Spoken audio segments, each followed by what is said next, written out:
Hey guys, welcome back to DMAC Customs on YouTube. Dave here in the garage, still on the bomb truck. You know, we've got to try and get that thing put back together and hopefully it goes and we can get it back on the road so we can then move it in and out of the garage so we can carry on working on the Area 51. So this week I want to try and get this motor in. Whether we get it going in this video, I don't know. I've still just been looking over a few things. There's a couple of little bits and pieces I still need to get. My other fittings have come in with these, and I got a copper line for the oil pressure there, so I needed that little barb to go on the return, and these are the two 3/8 fittings, one for the pump and one's for the rack. Still got to put the mounts on and hopefully plant that thing in the hole, so let's get at it. Excuse the washing machine and all the noise, but it'll be finished soon hopefully, so let's do it.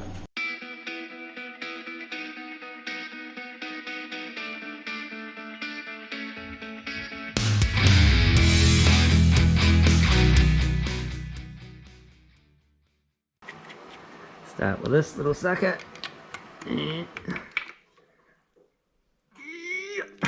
Just like that. And that one goes on there.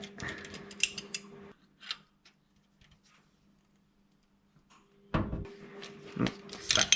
There we go. Just like that. Oh, is it going the right way? That way. Alright, that's the return line and fitting going in there.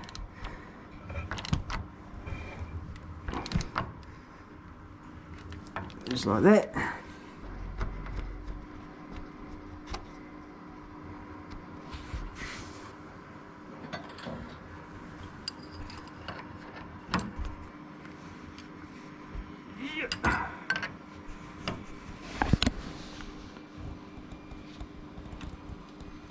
Just like that.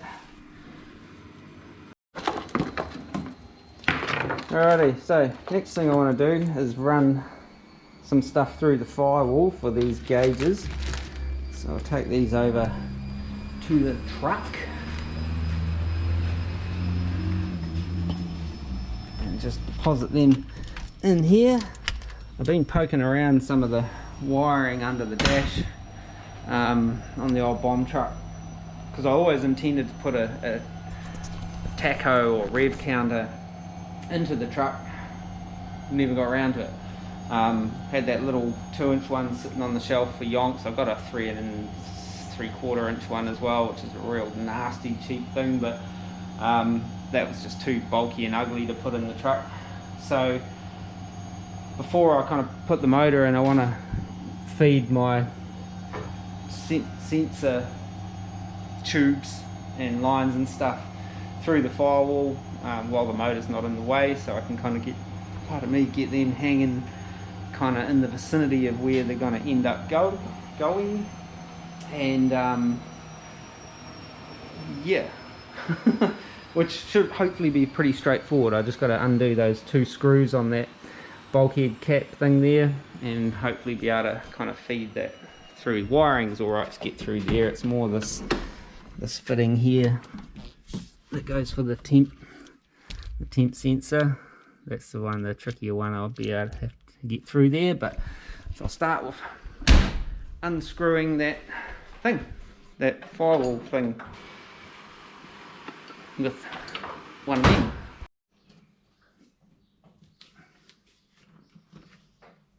One of them.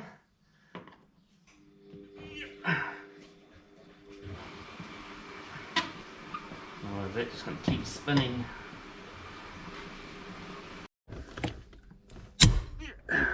That'll hold us.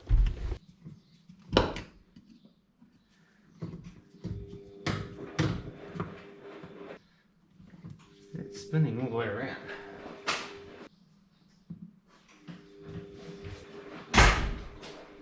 Just had to make a little adjustment to my vice grip. Hopefully that works now.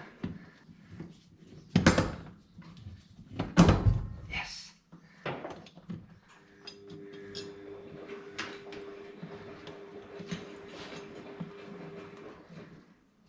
Ugh, still got remnants of all that gooey shit from the my sound deadening exercise on this, but let's pull that out of the way.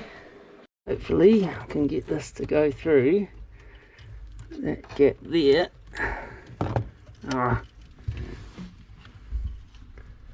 It's tricky to do this one-handed. Try again. Yes. So need that one through there. Like that. Push a heap of it through, and I've got to do that copper line as well. Peek that through there. Leave that dangling for now. Not that quite that dangle, but I've got to figure out where to kind of hang these as well. I'm sort of thinking somewhere up around there, maybe tag into that bolt there and maybe get one in the middle, which is now got a gauge in front of it, so I have to pull it all apart to find some way of mounting that. But that's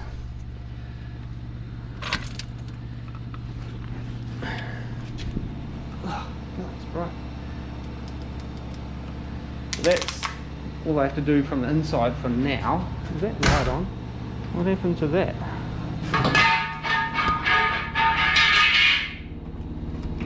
There, that's better. That's about the 4th time I've tripped over this flex plate. Kept calling it a flywheel the other day, so apologies for the confusion of terminologies down here in New Zealand. Mind you, it is a flywheel, or ring gear, some people call it. Flex plates, yeah, flywheel is more manual stuff, yeah. Flex plate is kind of more flexy for auto stuff. I don't know, it's a that thing, yeah, it's got a couple of slightly gnarly teeth on it, but it'll be alright. Right, so I'm just got to get that back together. I'll feed these through that part and then put it all back together.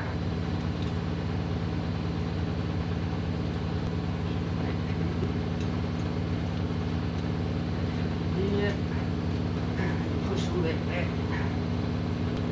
And it'll go like that again. Now, gotta wrestle with that, get it all belted back up, and back in a minute. Alrighty, so got those gauges all mounted up under there eventually without having to drill any new holes in the bomb truck. I just drilled a new hole in the gauge mount. That side there looks like it wants to pop off, but yeah, it'll be right. Haven't wired anything up yet. I've ascertained that my signal wire from the Dizzy is my signal wire. I had some other wires kind of strapped up there. I've unclipped a whole bunch of it, disco lights, that I kind of pre-wired when I wired this truck up in the event that I needed them for oil pressure signals and coolant, you know, electric gauge signal wires. And I was trying to figure out what I'd done with it. It's been a number of years what I had done with those two wires, and they're just in there, they're not hooked up at either end. I was hoping to maybe snag a power wire off one of those, but I will, once we got the motor and that back in and kind of can create a proper circuit again, I'll investigate finding power for that little gauge cluster. I don't really like those under dash hung things, but you know, it's really just gonna be for probably permanent. But it's probably just really just so I can keep an eye on a few things, well, you know, as well as what I can hook up on the factory gauges. If I was redoing this truck, as much as I like having the factory gauge, you know, speedo and everything in here, I would probably do some kind of aftermarket thing where you've got all of those components, you know, like your oil pressure, coolant, temp, voltage, fuel, and they're all a bit more modern and working as it is. This is originally a 6-volt truck, so it's got a little doodad on the back of the cluster for the fuel gauge. It seems to be pretty accurate-ish. But again, yeah, if I was going through all this again, I would probably do a few things a little different. But yeah, I don't know. Anyway, carry on. So that's that gauge stuff kind of sorted out for now. Next on the agenda put the engine mounts on there, whip all those plugs out so I can turn this over and whatnot. And then I think we're getting about ready to kind of like pop it in the hole and start bolting all the other crap in, which means I have to put it up on stands, whip a wheel off, clear some crap out of the way. That big box there is a Jeep Cherokee radiator. If you've seen my Facebook post the other day, well, the other week, it will be by the time this video comes out, the old Jeep radiator kind of like left the chat, you know. Just got home from work one day, hopped out, could smell coolant, and looked around the front and it's drip, drip, drip, drip, drip, drip, and the reservoir bottle was about half of what it should have been. And so the next day, shot down to where the local shops and that are, which is only like literally I should walk it, but it was only a few minutes down the road, well, about 2, and then back again. By the time I did that reservoir bottle was empty, and so it's just pumping it out. So I had to order a new radiator. I was hoping to be putting that in today and this tomorrow, but it's raining outside now and I don't have the garage space to bring the old Jeep into the garage. So it's supposed to be fine tomorrow. So as far as I get today on this will probably be it for the weekend, and tomorrow I'm going to be hooking into that Jeep, so I've got a daily driver again. Yeah, but glad I caught that before it kind of did the whole, you know, overheat on the side of the road and alloy blocks and alloy heads and Hemi Jeeps and shit just bloody grenading themselves. When they get hot, they don't like it apparently. So anyway, let's get on with this.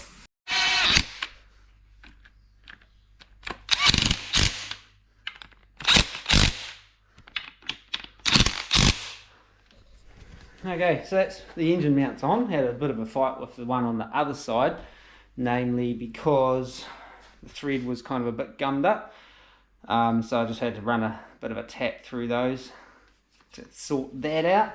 Might whip these plugs out now while they'll be easy enough to get to when it's back in there.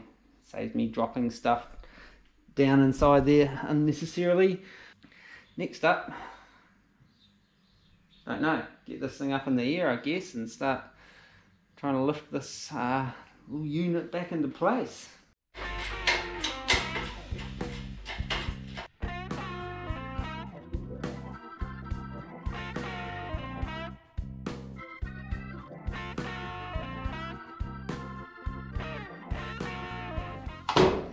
Okay, so just putting the flex plate on now so I don't forget. Been doing a little bit of Googling as to whether to use Loctite or not.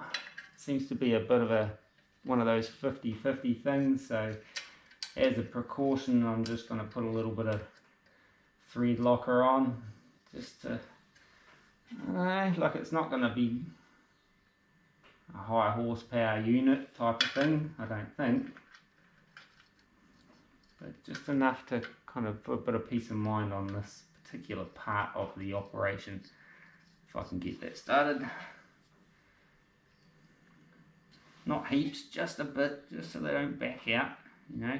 I've still got to torque them down to 65 foot-pounds. I'll double check that, but I just googled it about 4 seconds ago and my ability to retain stuff like that is terrible.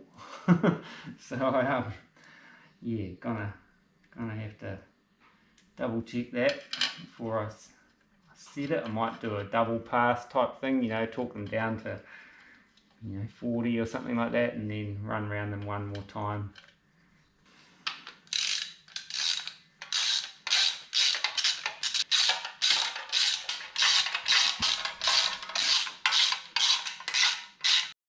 Okay, so it is 65 foot-pounds. I've already been round and done them down to 40, so it will for about 45, just a quick pass. And noticed I kept turning over the engine, so I've just jammed a extension in there to hopefully stop it turning. So finished torquing these up.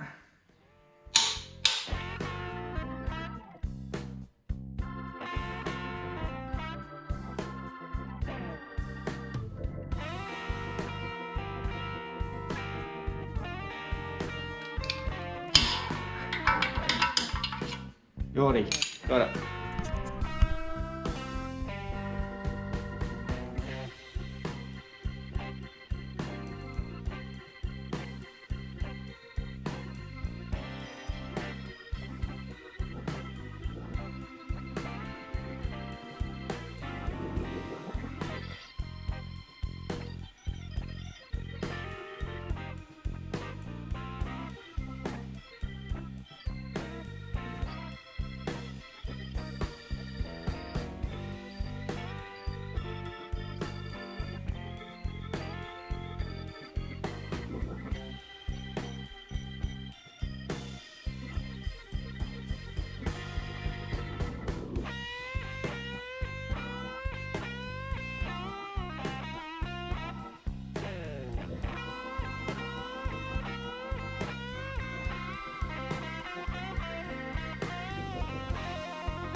Okay, so bit of a rejig. The reason I came in from the side was just height. Like I didn't want to be lifting the block over the top, and the legs of the crane fell up with things underneath and that all the time. So I kind of got it to kind of sit down there temporarily enough that I could then rejig. Now we're getting closer. I might need to jack the trans up a little bit more. And at the moment, I don't know what it's sitting on. It's touching something. But yeah, it was a bit sketchy, to be fair. I didn't like it much at all. It was much easier to put the motor in this truck when all the front sheet metal wasn't on, that's for sure. So you just kind of like go whoosh, slide her in, and it just drops into place. Trying to plonk it down into this hole is a little bit more tricky without scratching up my flash rattle can recon. So yeah, I think I'll try and jack the transmission up a little bit more, and then hopefully we'll be able to start inching back, get everything to line up, and then land. You know what I'm saying? So yeah. I'll just get down there and see if I can wind this up just a little bit more. There's my knees, by the way.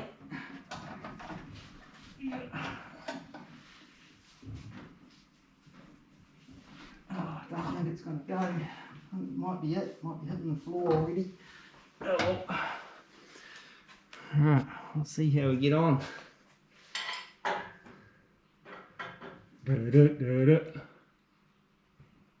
Yeah, just a little bit of a touch. What's happening? What's something hitting? Something's touching somewhere. Oh, it's the engine mount's hitting the engine mount. Oh, what was that? Too far. Damn it.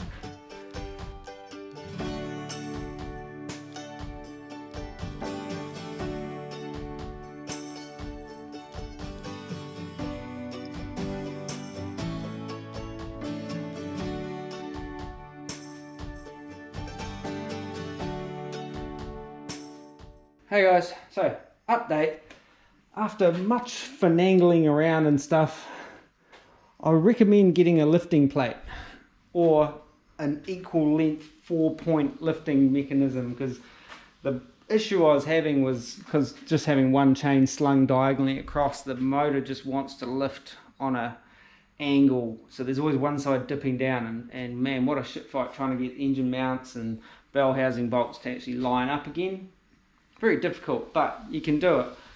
I ended up, I could always get the that side engine mount lined up, and I couldn't get the dowel lined up on that side, but it would almost line up on this side, but this engine mount would be way off. So I took that engine mount off, fluked it, and got the bell housing and torque converter and everything lined up. So I whacked some bolts in there. Didn't show any of that because it's kind of like swearing, and you know, it's a family show. A little bit of crying. No, not really. And then was able to just get that mounted properly, and then once I did that, everything else just came into line, and I was able to just put that engine mount back in and just tighten it all up and stuff like that. But yeah, before I do this again, I'll definitely get a lifting plate so I can lift it square and true, or a 4-point lifting harness of some sort, because it definitely makes it heaps easier if all your stuff is square and not trying to put it in like that, because nothing's going to line up. It just, well, kind of, some stuff lines up, but then the other bits don't, you know what I'm saying? So yeah, and all of that, I've discovered my fancy pants AN fitting lines are like about 10 inches too long. So after all that effort of trying to do all that so I didn't have to roll around on my back doing those, I'm going to have to roll around on my back doing those, but it shouldn't be too bad. So I'm going to have to shorten those lines, get rid of these chains, and then I can start plumbing up and putting exhausts and stuff like that back on the engine. But man, it's taken its toll on me actually, getting that in. I was sweating a little bit. I was thinking, can I do this? But yeah, we got there in the end. I only managed to break one spark plug, but fortunately that was already a broken spark plug, so that little poor little guy there, I think that might have been the one good one. Oh no, that might have been the one good one, but magnet. Oh, still got to tighten up the engine mounts. I'll do that right now before I forget. Just got to work out what I'm going to cut out of there. I'm sort of figuring if I pull it up tight and mark it at the fitting, that's where I'll make my cut. By the time I get the little elbow on there, it'll push it down a wee bit. And for the return, that's got to go that way, so I can cut that way down there, because I've got to get a little bit of just normal pipe on there as well on this little bayonet. So there's that mark on there. Yep, and that one's marked. Just mark it real good, and I'll take these back out.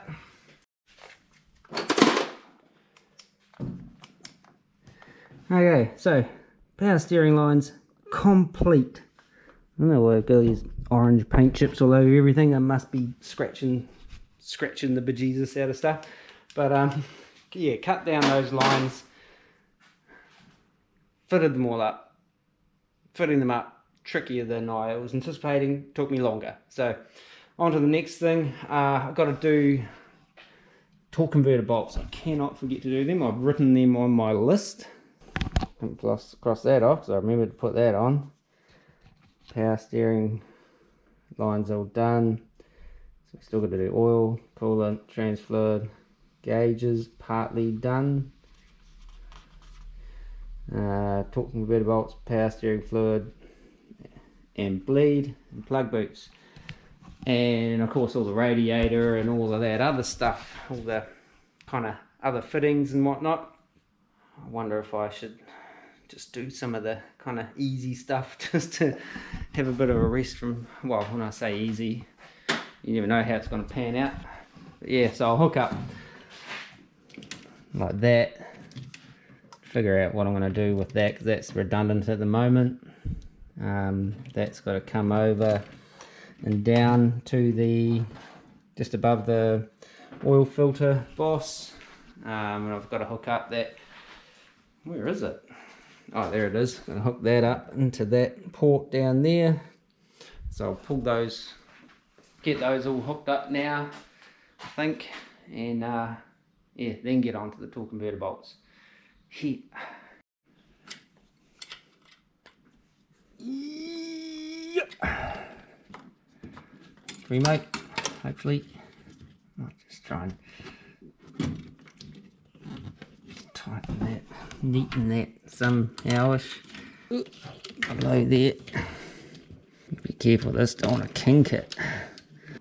I need that behind the throttle as well. Oh, of course.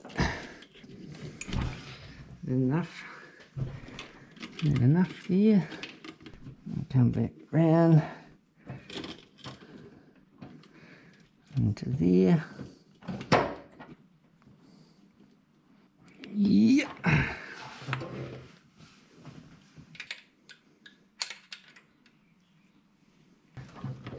What I should do is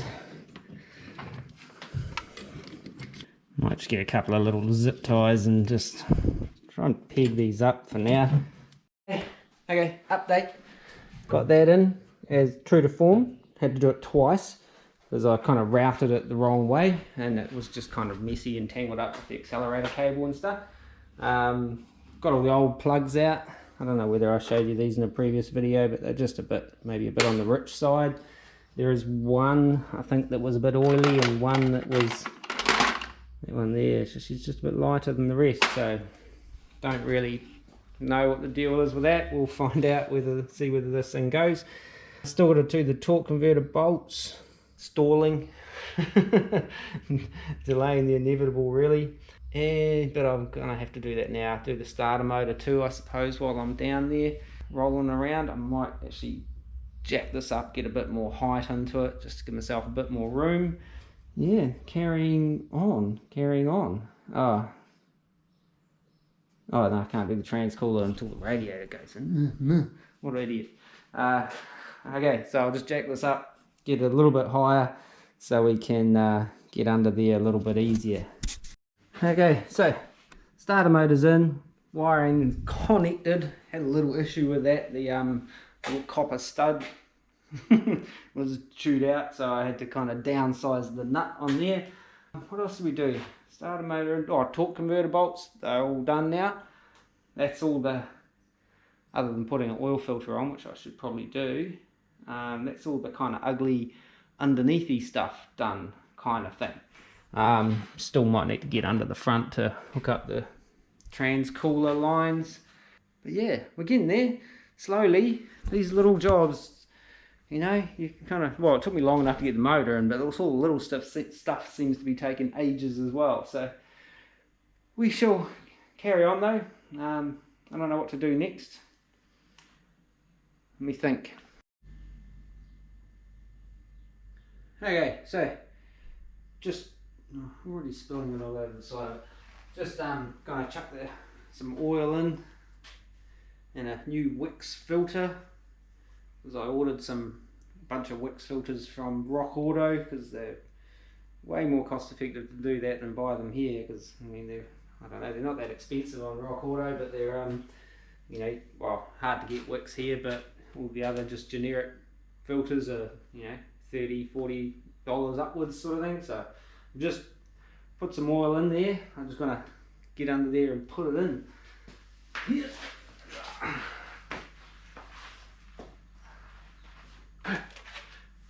Done.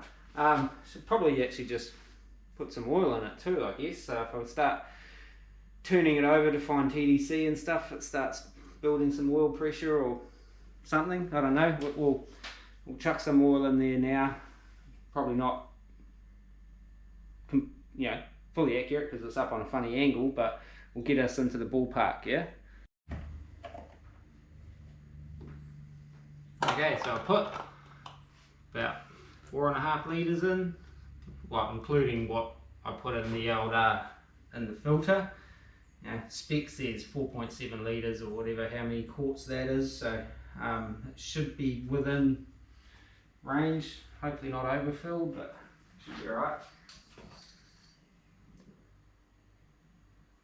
Yeah, it's saying full on there, but it's also tipped up and it's still running down the block, so we should be alright to be turning it over, and maybe once we've got it down on the ground and let it sort of sit for a little bit, we'll get a better idea of how much is in there. Speaking of turning it over, got the old Hot Rod Hermit 1.0 out. I want to try and find proper TDC and check a couple of things before I kind of go any further and put the distributor and stuff in. So yeah, let's get at that. I'm going to get this on the solid wire now. Yeah. Is that going to work? Yeah. Alright. Oh, crikey, that was a good pop. Where's my marks now? I'll show you what I was looking for. Up in the last, maybe in the last video, you might have seen. Hopefully this focus. So I painted a little dot on there and put a white mark on the timing tab. I just wanted to see whether it blew my finger off kind of just before, so it's not quite at TDC at the moment, so I'm just going to bump that around. And then it's really hard to see my timing tab. There it is. Ooh, it's pretty much just a tad over. I might see if I can wind it back. Probably not. I don't think these lights going backwards. I'll probably just undo my balancer bolt. Nah. Hopefully that's close enough, because then I can drop my distributor in and fill up that hole. Hopefully get it in the right spot. What I might do though is have a pokey little look-see down in here. See if I can line up the what's it? The power steer drive, the oil pump drive, and get it in line with me thing. Because on this distributor, just about tripped over all that. The oil pump drive is in line with the rotor. So if I can get the oil pump drive pointing roughly at number 1, will that land? I don't know, maybe it needs to be back just a tad. I don't know, I'll figure it out, hopefully. And we hopefully won't have a repeat of the last time I was trying to do this stuff. Alright, so I've lined up the oil pump drive.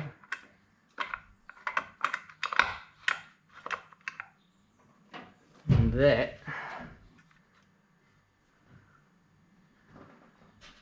I think should be it. That just drops straight in then, so hopefully we're good. Hopefully maybe. So if that's bang on top dead center and it's firing, yeah, hopefully we're alright. So maybe I need my clamp now too. Ooh. Okay, so had to get one of these adapters because I've got a spread bore manifold and a square bore carburetor-y thing. Got to put these in first, if I remember correctly. Easy way of doing these to sort of hold them is to get the nuts that actually fit. Yeah, good God. There we go. Why do none of these want to fit? China hardware or what? No. Of course I put that one away. There we go. Doesn't feel happy. Try that one.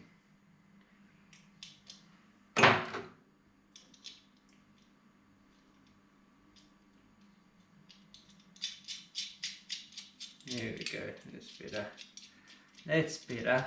Yep, that's better too. Now where did that other one go? That hit the deck. Hey boy. Oh god, I should have looked. Where the hell did it go? Hit my leg and went. Back in a minute.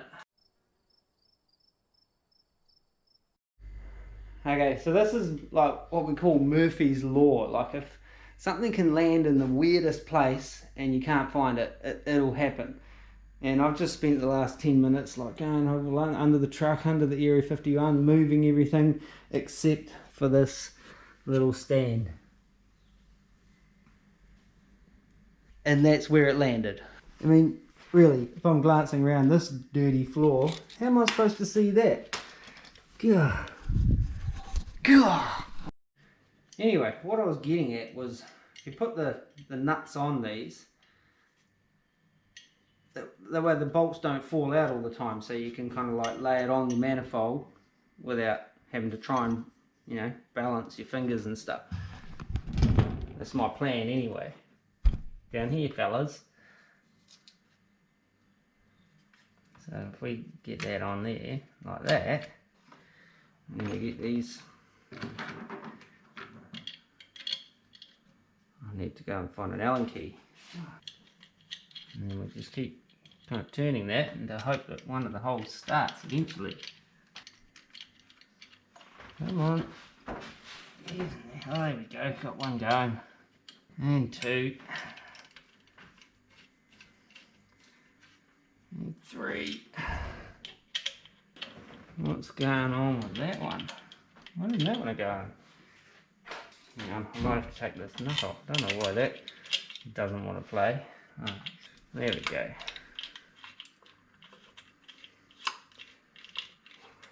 Yeah. Mm-hmm. Yeah. And put them on there. Oh, I need a gasket. Oh, what a dipshit. Yeah, looking all, me being all smarty pants, going, oh, look at me, Mr. YouTube guy working on a car, and then I go and forget to put a gasket on.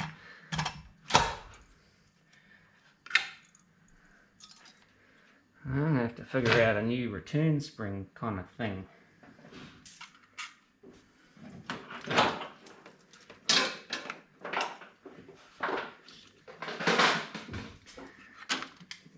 Get that out of the way.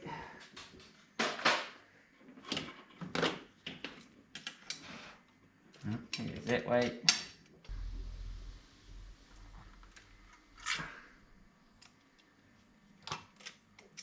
Uh-oh. Ah. Right. Just got to go and find that nut that vanished. Dang.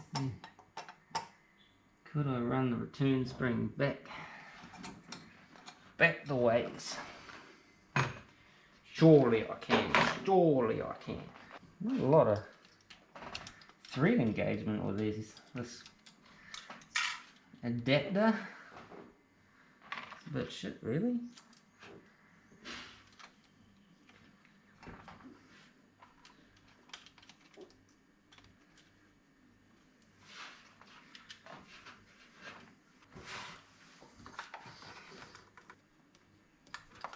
Good.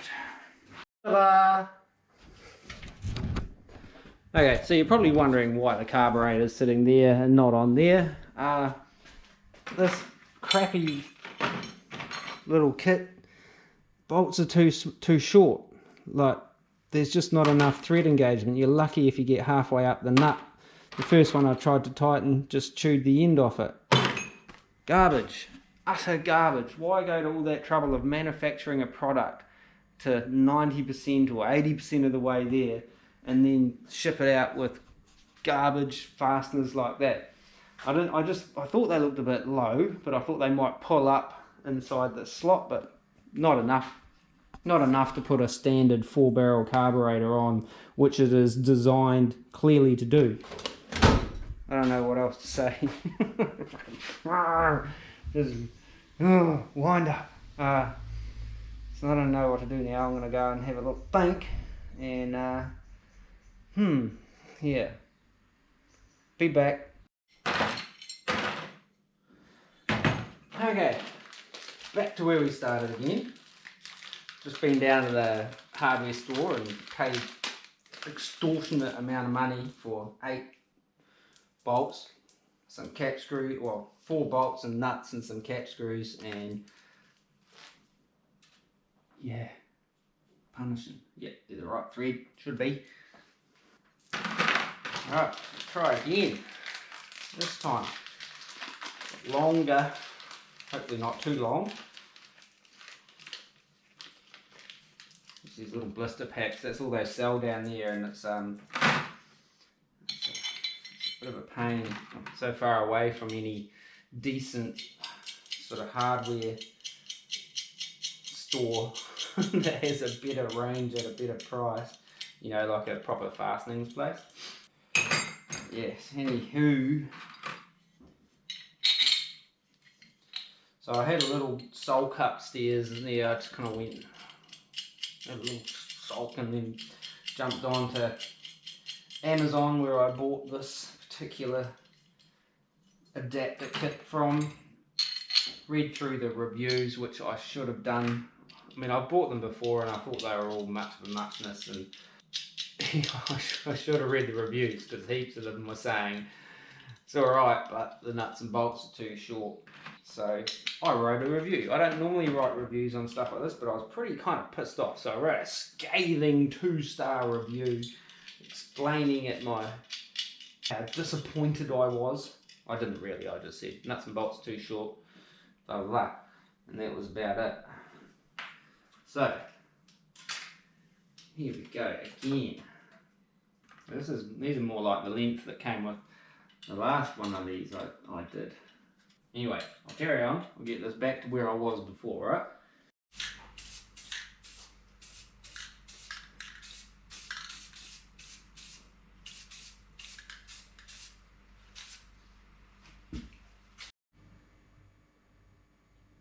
Okay guys, so update, carbs on, vacuums, most of it's hooked up and trimmed down the booster vacuum and made a little brackety thing for the return spring, and then I started putting these manifolds back on.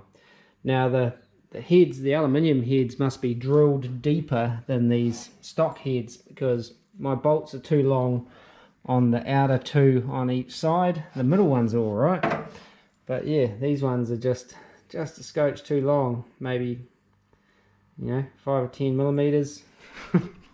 This thing is fighting me at every step. I cannot do anything once. Everything has to be done twice. It's punishing. But, you know, maybe throughout this, you know, kind of exercise I should learn to like measure everything. I actually went and cleaned out all of those, you know, header bolt holes, because they're always a bit scody and a bit rusty and shit. So I actually went through and cleaned them all out this morning thinking, yep, I'm ahead of the game, and then they're too long.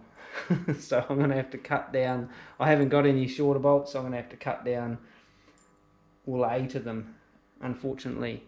Yeah, but it's double checking that that is what I'm seeing, because you can see that one there. I've tried taking that all the way in, but yeah, she's just about, I don't know, 5 or 6 millimeters too long. So I'm going to cut one down and see if it works.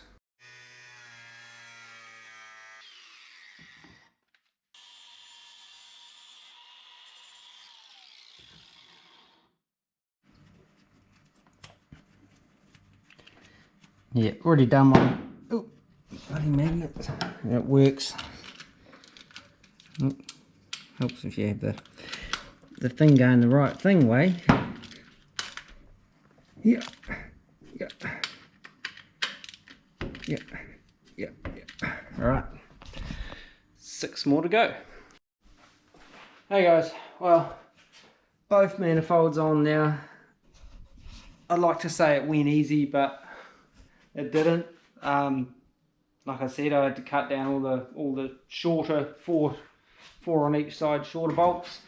Yeah, interesting that alloy heads are drilled deeper than the cast heads. Don't know why that is. Might just be a manufacturer preference, I guess.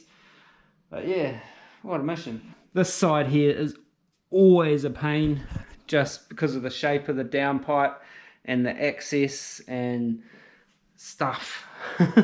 You just got the bloody those stainless zip ties that you use for the heat wrap stuff. They're punishing. I don't know how many times I've been stabbed in the fingers and stuff and under the fingernails, and it's like torture. But yeah, we're making gains. We have one of them in the hole now, as promised. It's late now. I just kept going after dinner. Just wanted to get that manifold on. Whereas if it's fine tomorrow, I'll be working on the Jeep rather than this. I'm not having much joy with my cars and the coolant and stuff at the moment. I have to admit, it's a little disheartening, but soldier on, I guess. But yeah, we're making gains. We're making gains. It's slow and it's punishing because I just don't know why. Like, nothing's fitting. Like, things from the old motor they're just not quite fitting on this particular motor, you know, just little things going from like aftermarket stuff to stock stuff and stock stuff to aftermarket stuff. It's just confused. I've got like every tool under the sun out, so hopefully we'll get onto this tomorrow afternoon, but yeah, we'll see how we go. Till then, I've had enough. Hey guys, so next day, started replacing the radiator on old the Jeep and got as far as getting the old one out, but this is just a story of my life. Old one, new one, old one, new one. Now, clearly different. Now when I went on to a local, you know, went online looking for a radiator, right? So went sort of scouting around and thought, oh yeah, I'm going to have to get one in, rah and it's like, oh yeah, that's cool. It's be expected. I didn't really expect anything around here to have one in stock. And then I went through our local parts house, won't name them, and they had that one listing, the Flowcool Rad 213 is the part number. Don't buy it if you've got a 5.7 litre Hemi Jeep, because they don't fit. They are completely different. And I even went and was doing some cross-checking and stuff on the actual manufacturer's site and stuff like that to make sure it was listed, and it says on the side of the box. I'll show you.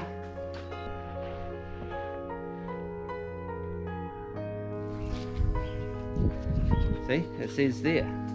It's what it's listed as. So I have had issues with this Jeep with ordering bits and pieces for it, and different bits show up that don't fit. So I start scouting around and search different years around the Jeep. The Jeep's really, well, it's supposedly a 2008, but I bought tail lights for a 2006 that fit it. 2008 ones didn't. You know, so here we are. I think I just might buy another Corolla.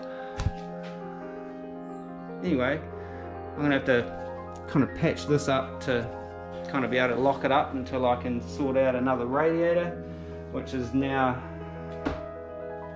you know, it's going to be off the road another week at least, so I basically am screwed as far as the daily driver goes. So. I don't know what else to say. Parts ordering twice, you know, things just don't show up. They're just not what they're listed to be, you know, and you don't know until you've either done it before or you pull the part out. I mean, I guess a lot of mechanics will just pull the part and then go, yep, we need to order this, and then wait.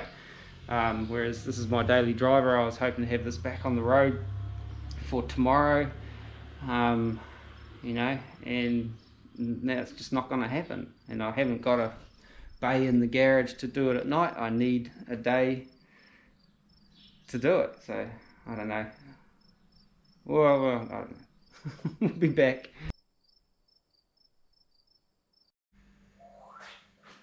Okay, so since my repair of the Jeep was a resounding failure, I thought I'd carry on with the truck. I need more than that. So, just got to top off power steering and bleed it, and I'll put a little bit of a top up in the trans as well, because I lost a bit when I was doing the O-rings and whatnot there, so I'll probably chuck maybe a litre or so in there. Yeah, probably about a litre, which is like about that much, and we'll yeah, bleed up the system. Oh, bleed up power steering anyway. You know what I'm saying?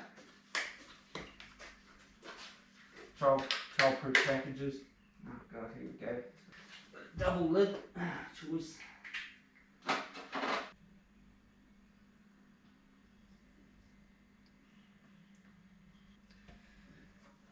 Right. Clean up the dribble that I just dribbled. Yeah. Okay, so like, if I remember correctly, just to bleed this Jag rack is pretty straightforward. You just have it up in the air like this, and you rotate the steering wheel 20 times each direction, lock to lock, and that supposedly gets the air out. I can't remember whether you're supposed to do it running or not. I don't think you do, because you don't want to cavitate the fluid. You know what I'm saying? 7, 8,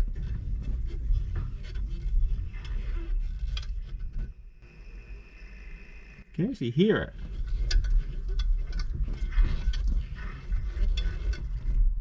9,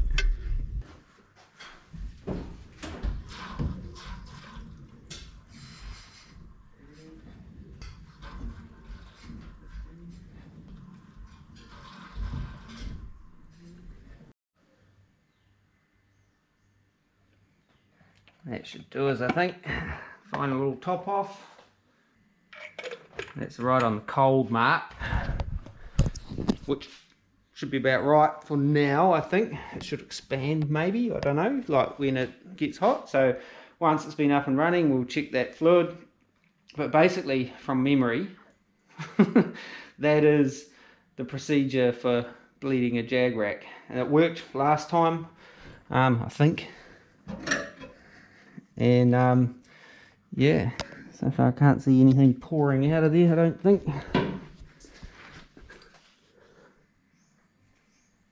But we won't know for sure until we get it running up to pressure. So I'm just going to top off the transmission, and then we'll carry on.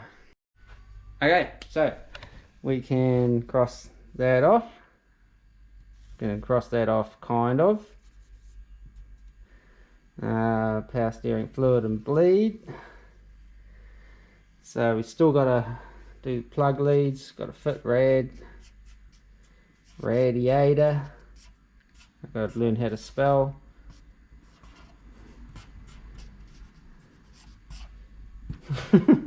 And write. Yeah, where is the radiator? Over there. So we've got to refit the radiator, then we can probably do the cross brace, or maybe I should try running it before I do that. Then I want to finish wiring the gauges that I'm putting in. Still got to do plug boots, plug leads, got to do PCV, hook up the fuel. PCV, fuel. That's all I can think of for now. So I might hook up the fuel to the carb. I don't want to hook up the fuel to the pump just yet. I don't know why. I don't think that really matters now. I think it mattered yesterday when I was bumping it over, but it doesn't really matter so much now. But yeah, so I've got to find a bit of hose to hook up the PCV. Okay, guys, we're on a win. Got the radiator in. It went in surprisingly easy, way easier than a Jeep Cherokee radiator comes out. That is for sure. Hoses are all hooked up, overflow catch can hooked up, transmission lines hooked up. I don't know if I told you, but PCV, fuel lines are hooked up, and at the pump. So I've got gauges, hang on, list. PCV, done. Fuel, done. Fit radiator, done. So still got gauges, plug wires. And I think that might be it. Gauges I can actually probably get away with not doing because the important ones are mechanical, but the lights won't be hooked up. But I'll do that while I'm here, otherwise I'll never get back onto it. I'm even a bit worried that if this is a sweet motor, it's like, do I even bother? Just get back onto this. And this is why half of you guys even signed up to my channel, was the old Area 51 project, and some of the years onto the old sign painting and stuff like that. But this has been taking up so much of my brain box and my time lately. I just wanted to get the old bomb truck back on the road, and I'm not far away, hopefully. You don't count your chickens until they've hatched, as so they say. Yeah, that's what they say, eh? Don't count your chickens until they've hatched. Hook up some power so I can pop some fuses. Not really, I just want to check, trying to find some power sources for a couple of things on these gauges. I need electricity for that. Yep. So, right, gauges. I'll do that before. What was I going to do after that? Oh, I've got plug leads. I've kind of been avoiding that, but got to get in here, crawl around under the dash, which is always good fun when you're quite tall. I'm 6'3", so it's cramped in the truck at the best of times, and this door never wants to stay open, let alone when it's all jacked up in the air. Actually, I could probably drop it back down on the ground now. Actually, I might do that. It saves me clambering around. Yeah, I'll drop it down. Actually, no, I want it up in the air because I want to, when I start it, I want to see if there's things leaking and stuff like that. So I do kind of want it up in the air, but I might drop it down a little bit. Yeah, so got my signal for my tacho hooked up. There's a little light there that goes up, lights up under here somewhere. And if I turn the lights on and earth it, that gives me, you know, lights on, earth it. And then switch that off. Yeah, so I'm going to open this up and put a little pigtail in there and recrimp it and stuff like that. So a bit awkward to film, but I'll try and keep you updated. There's my little pigtail done, so I can plug my light back in and then plug this into my light circuit on my gauge harness. Excuse the scorch marks. All I've got is a cigarette lighter to do that stuff with. Probably not the most flattering angle, but yeah, I need to get one of those little butane torches. I did buy one, but it only worked for about 3 minutes and then it crapped out, so I need to buy a better one. Okay, so I'll plug that light back in and then go searching for some 12-volt keyed. 2 out of 3 ain't bad, and the smoke lens is a pain. You can hear it click on that tacho. It's always been like that. I've never had the light working on it. I don't know whether it just was faulty out of the box, but I've had that for, I don't know, 13 or 14 years or something. So yeah, so I might actually see if I can get it myself another little 2-inch one to chuck under there. I'll be able to see it in daylight, but in the garage door shut, it's too dark. Smoke lenses and dark. Hey guys, got my intelligent school teacher eyes on. Debatable. Right, if you remember back a few weeks when all this saga started, I bought the wrong leads, the wrong boots on for the coil, for the cat. So I bought some more boots, these little Aeroflow jobbies, which are the right ones. Typical, hey, everything. So I've just got to swap all these boots over. Yeah, it's going to take me a while. So got one down so far. See, just had to put that on. And yeah, 7 to go. So let's get at it. How did I do the last one? It was a bit of a mission to try and do them neatly without destroying anything. Well, other than this piece here. I'm just kind of grabbing it and tearing it open as best I can. How did I do the last one? Without stabbing myself with a screwdriver or pliers or anything sharp. It's probably a way to do this that's quicker and more efficient, but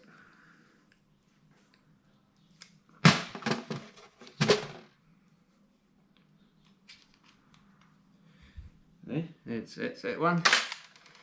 Then we end up with our end, and I have to crimp this one on in its place. So I kind of do a bit of a tutoring around with pliers and things like that to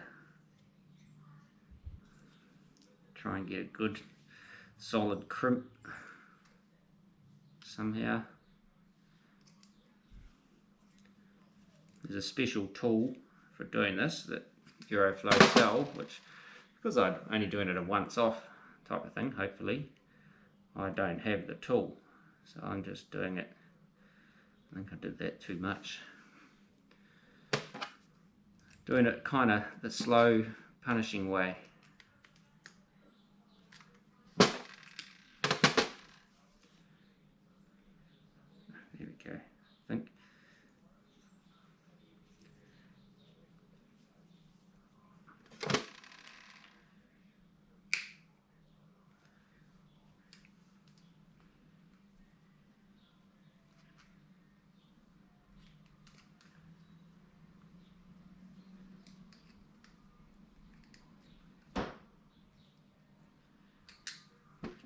That a bit of a squeeze up.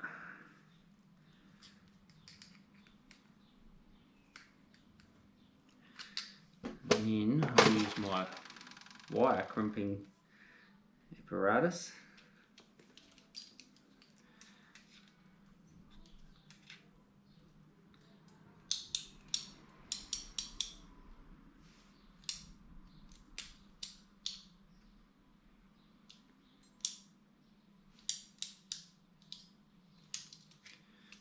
It didn't work out as well as the last one. Typical. As soon as I turn the camera on, it all goes sideways. But that'll hold, hopefully. I should probably be using some dielectric grease or something to push these on, but they're going on quite easy. Well, those two have. So that's 2 down. So I'll carry on and we'll be back when it's done.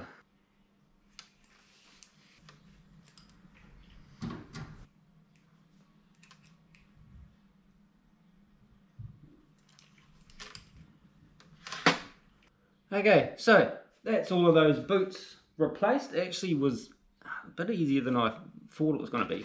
And I even had some spares. Well, a spare boot and a spare clip.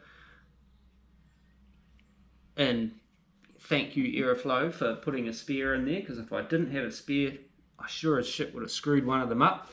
And then I would have been like podging something together even worse than I normally do. But yeah, so that's them all done. I was just doing a little bit of a continuity check just to make sure they were all kind of displaying about the same and stuff like that, and so far so good.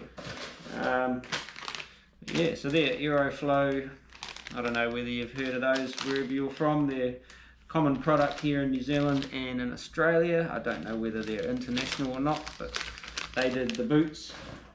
And then they're just MSD Street Fire leads, which I bought the wrong ones of. I bought the other type of cap, the points, pardon me, the points type style cap leads, because I'm stupid and I was buying them on the internet and just looking around going, yeah, that's it, and then ended up buying the wrong one.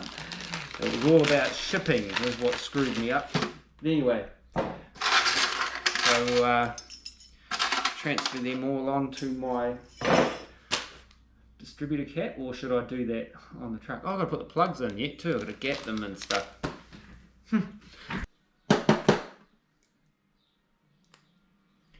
Okay, just gapping up my plugs. I've got some AC Delco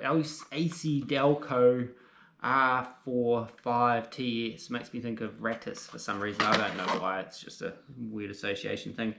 But yeah, bought these off Rock Auto. Basically because I was buying other stuff off Rock Auto, and they're like $1.40 something each, whereas if I buy the equivalent NGK here in New Zealand, which I couldn't get when I was ordering this stuff, for some strange reason, there is a seller who sells them online in New Zealand here for about $5-6 each.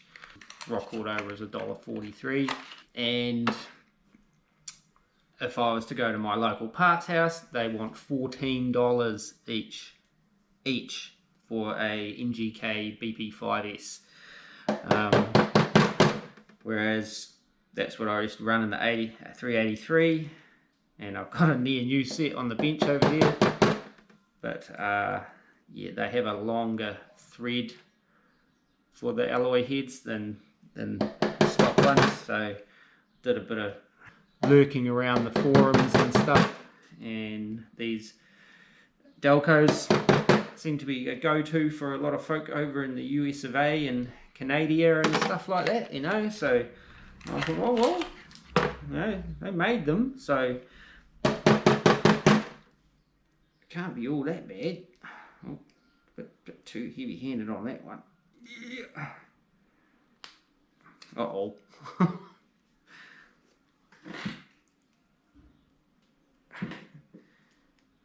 There we go, got it back. Whew. Saved. Yeah, I don't know if you can buy these here in New Zealand. You used to be able to, definitely, but yeah, I hadn't really seen them on the shelf anywhere for a long time. Yeah, pretty good, pretty good. So out of the box, I think these are gapped to 0.04. I'm going 0.035, 0.35. What are we looking at? 0.035, yeah. And I think out of the box they're a little bit more open than that. Kind of general consensus for a unknown or stockish kind of engine, maybe mild cam or something. Let's start off at 0.35 and go from there. That's according to the internet. So I think spark plugs are a bit like oil, and gaps are a bit like oil. Everyone has their own way and their own opinions and beliefs about them. So I'm not that smart, so I just follow what other people do. So in this particular instance, if you're wondering what I'm hitting them on, I'm just hitting them on the plastic leg of this little trolley. Why did this one go here? Get my... there we go. Right, so they're all gapped to 0.35 with the old feeler gauges, and I suppose I should put them in, put my leads on. Okay, so my O-ring style thermostat housing doesn't seal on this cast iron manifold. Choice. Fortunately, it's just water, not coolant. I was just going to run it with just some straight water for, you know, see how it goes before I go, you know, dumping coolant into it and having issues like this. So now I've got to drain half the radiator again and try and sort that out. Okay, so I just took that housing off and kind of reseated it, put it back on, and now I've filled it up with water. There's nothing leaking out of this side. I think it might be leaking out of the other side. Damn it.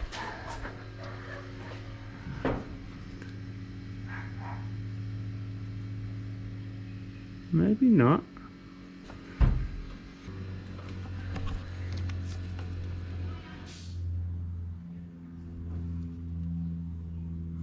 It might be right. The water level is dropping, but I would expect that a little bit with you know, dropping down through the thermostat into the engine, you know.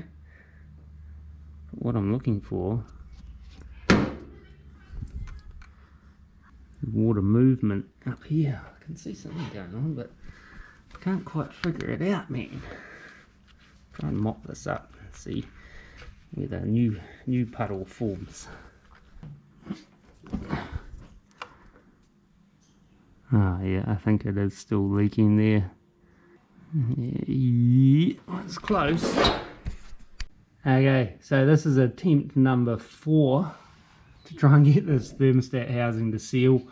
I tried kind of doing a combination paper gasket and O-ring, and tried it without the O-ring thing. It's kind of a funny shit. It's not just a normal O-ring, it's a funny little rubber seal thing. It's kind of got different profiles and shit on it. You can see it's still dripping. And what else did I do? Tried it a couple of times or whatever, with like it is now is just the O-ring. I thought, oh, so close to seating, surely I can maybe just finagle it to get it to bed in, but the seal could be kind of formed to its previous home, and yeah, I just can't get it to stop leaking. So maybe RTV the crap out of it, but I don't like doing that. The other issue is trying to get it all dry enough to get the RTV to stick to it now. Yeah, so that might be my only option. This is gonna, because this will stop me dead in the water basically. If I fire it up, it's just going to spew water everywhere, and I don't want that, because that's all I have to do, and then I can pull the trigger and see whether this goes. I just got to get it watertight. So this might actually stop me in my tracks today until I can get a new thermostat housing or seal it in some way. I'll try one more time, and if that doesn't work, then that's it for today. I think this is my issue here, is that I've got quite a bit of pitting in that on this old cast iron manifold, which is just making it impossible to get a good O-ring seal, whereas on the old aluminium manifold, it's, you know, got a nice sort of finish there. So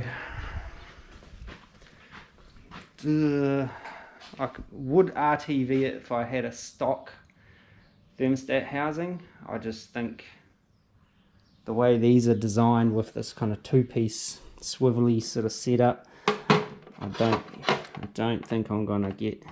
So that's the side that goes into the housing, that side there, and then that side there, it's just this little wee lip really that does the sealing on this thing, you know. So basically when this is, hang on, so basically when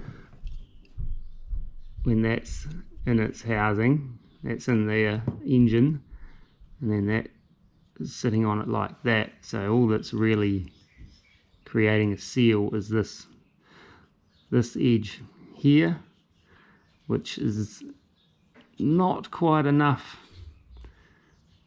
to get a good seal on that thing, you know. So if it was a nice machined surface, then yeah, I think it would work, but it's just not.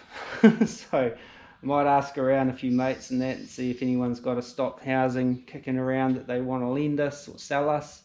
Yeah, but Sunday afternoon, it's not going to happen today. So I guess that's where I'm going to leave this video. I'm just so close to getting this, turning the key on it and just seeing whether it'll go. I don't want to try and run it, like I said, without the cooling system in it, because when I get it fired up, I don't want to be able to kind of do a little bit of timing and a little bit of mixturing and stuff and just hope it goes, and see if I missed anything. Like, I want to be able to kind of go through it, not be dealing with water everywhere and stuff like that. So that's where we're going to leave this exciting episode on DMAC Customs, trying to bring the bomb truck back to life on the YouTube with Dave.